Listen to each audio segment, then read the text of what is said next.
Eh kung paano makananulan luto, pero puro siyang buntok. Kakanan niya yung laman niyan. Kaya to na. Panabitan eh. Third catch guys. Ayan. So biya. Pero itim to ah. Ayan oh. Dito lang ako sa gilid oh. Nilalagay ko lang dyan. No? Kala ko ano itim. Itim siya. Biya. Oh, pang third catch natin yan. Gloria pa din eh. Paano kukuha ang tunay na tilapia? Pang fourth catch na natin. Biya ulit. Pero ito light oh. Yung isa maitim ayun oh. Oh ito puti. Mistiso. Na madamit na oh. Pang fifth catch na natin oh. Gloria. Fifth catch. Ito yung dalawang biya oh. Nagdulundag na oh. Pa ilalagay oh.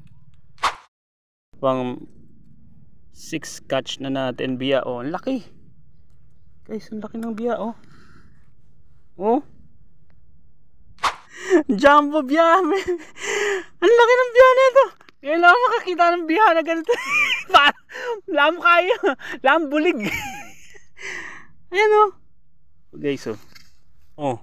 Ang laking biya. Parang ano. Snakehead oh. Sa gilid lang yung mga biya. Biyang malalaki.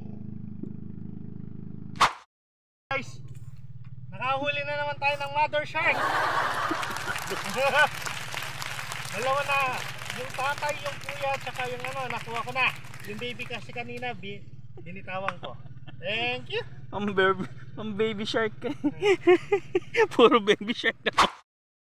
Bukol na talaga yan bro. Pandurot ng katawa na kayang kaya kayang tali. Kaya dapat yung makastretch eh. Binuknol na. Binuknol na yung sarili na oh. Siyas na pa mo? Siyas na pa mo kaya? Lagay may kanet mo. Yung yaman yun. Pang sa bome.